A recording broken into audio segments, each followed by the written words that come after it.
जय हो विष्णु भगवान जी की। पापाकुंसा एकादशी व्रत की कथा और उसमें क्या क्या सामग्री रखी जाती है। अश्विनी माह के शुक्ल पक्ष की एकादशी को पढ़ने वाला पापाकुंस एकादशी व्रत भगवान श्री विष्णु को समर्पित माना जाता है। अश्विनी माह के शुक्ल पक्ष की एकादशी तिथि को पढ़ने वाला पापाकुंस एकादशी व्रत भगवान श्री हरि विष्णु को समर्पित माना गया है। धर्म ग्रंथों में इस व्रत को अत्यंत विशेष और दुर्लभ बताया गया है, क्योंकि इसके समान पुण्य प्रदान करने वाला कोई दूसरा व्रत नहीं है। मान्यता है कि जो भी भक्त पूरी श्रद्धा और नियम से इस व्रत का पालन करता है, उसे यमलोक में मिलने वाली कठोर यातनाओं का सामना नहीं करना पड़ता। इतना ही नहीं, यह व्रत मनुष्य के जीवन में किए गए समस्त पापों का क्षय कर देता है और उसे एक ही बार में मुक्ति का मार्ग दिखा देता है। इस दिन भगवान विष्णु के पंद्नाभ स्वरूप की विशेष पूजा अर्चना करने का विधान है। शास्त्रों में बताया गया है कि जैसे कोई अंकुश हाथी को नियंत्रित कर लेता है, वैसे ही इस एकादशी का व्रत पुण्य पाप रूपी हाथी को रोक लेता है। इसी कारण इसका नाम पापाकुंसा एकादशी है। इस व्रत के दौरान भक्तों को विष्णु सहस्त्र नाम का पाठ करना चाहिए। नियम के अनुसार रात में भगवान की मूर्ति के समीप शयन करना भी शुभ माना जाता है।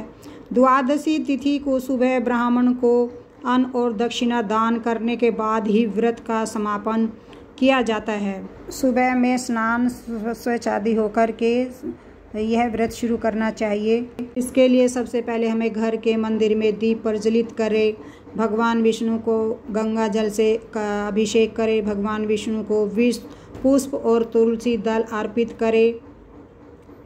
अगर संभव हो तो इस दिन व्रत रखें, भगवान जी की आरती करें, भगवान को भोग लगाए। इस बात का विशेष ध्यान रखें कि भगवान को सिर्फ सात्विक चीज़ों का भोग लगाया जाता है।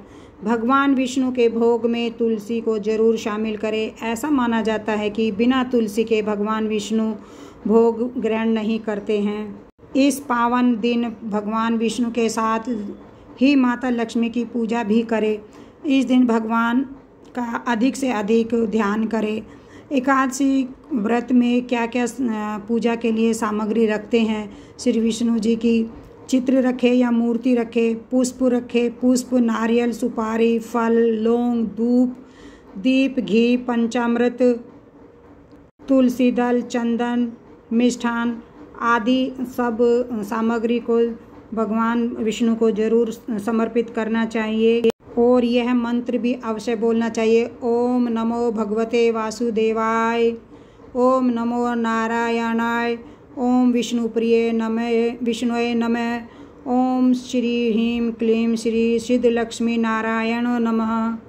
इसकी व्रत कथा इस प्रकार है। एक पौराणिक कथा में विंध्याचल पर्वत पर एक शिकारी कृतधनु रहता था, जो अत्यंत निर्दयी था। बुढ़ापे में जब मृत्यु पास आई तो वह भ्रमित हुआ और वह एक आश्रम जा पहुंचा। वहाँ महर्षि अंगिरा ने कहा कि यदि वह इस जन्म में मोक्ष चाहता है तो पापाकुंस एकादशी का व्रत करे। उसने व्रत पूरा किया और उसके सभी पाप नष्ट हो गए। अंत में विष्णु दूत उसे स्वर्ण रथ में से बैंकुट ले गए। इससे यह माना जाता है कि श्रद्धा और भक्ति से यह व्रत करने से पापों का नाश और मोक्ष की प्राप्ति होती है। इस दिन एक उपाय और भी करना चाहिए। तुलसी के पौधे को पानी दे और घी का दीपक जलाए। तुलसी में ओम श्री तुलसी नमः मंत्र 11 बार अवश्य बोलना चाहिए और तुलसी की चारों ओर 11 बार परिक्रमा करनी जरूर अवश्य करनी चाहिए। युधिष्ठिर ने पूछा, मधुसूदन, अब कृपा करके यह बताइए कि अश्विनी मास के शुक्ल पक्ष में किस नाम की एकादशी होती है। भगवान श्री कृष्ण बोले, अश्विनी के शुक्ल पक्ष में जो एकादशी होती है वह पापाकुंसा एकादशी है।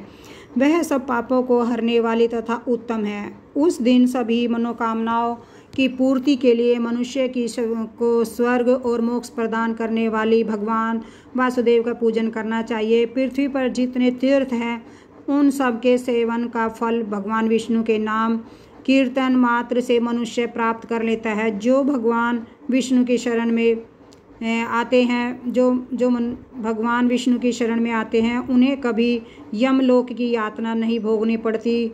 जो पुरुष विष्णु भक्त होकर भगवान शिव की निंदा करता है वह भगवान विष्णु के लोक में स्थान नहीं पाता, उसे निश्चय ही नरक में गिरना पड़ता है। यह एकादशी स्वर्ग और मोक्ष प्रदान करने वाली, शरीर को निरोग बनाने वाली तथा सुंदर स्त्री, धन एवं मित्र देने वाली है। कथा के अनुसार विंध्य पर्वत पर एक बहेलिया रहता था। वह बहुत ही क्रूर था। उसका सारा जीवन पाप कर्म में निकल गया। जब उसका अंतिम समय आया तब यमराज ने दूत बहेलिये को लेने आए। यह बात सुनकर बहेलिया बहुत भयभीत हो गया।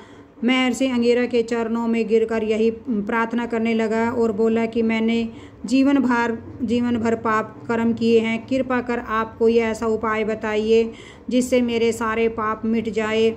उसके निवेदन पर महर्षि अंगिरा ने उसे अश्विनी शुक्ल पक्ष की पापाकुंसा एकादशी का व्रत विधि पूर्वक करने को कहा। बहेलिये ने यह व्रत किया और किए गए सभी पापों से छुटकारा पा लिया। इस व्रत पूजन से बल से बहेलिया भगवान विष्णु के लोक को गया। जो पुरुष सुवर्ण, तिल, भूमि, गो, धन, जल, जूते और छाते का दान करता है वह कभी यमराज को नहीं देखता। जो होम, स्नान, जप, ध्यान और यज्ञ आदि पुण्य कर्म करने वाले हैं उन्हें भयंकर यम यातना नहीं देखनी पड़ती। एकादशी को दिन व्रत और रात्रि में जागरण करने से ही विष्णु धाम की प्राप्ति हो जाती है। यह पुरुष मातृ पक्ष की 10, पिता की पक्ष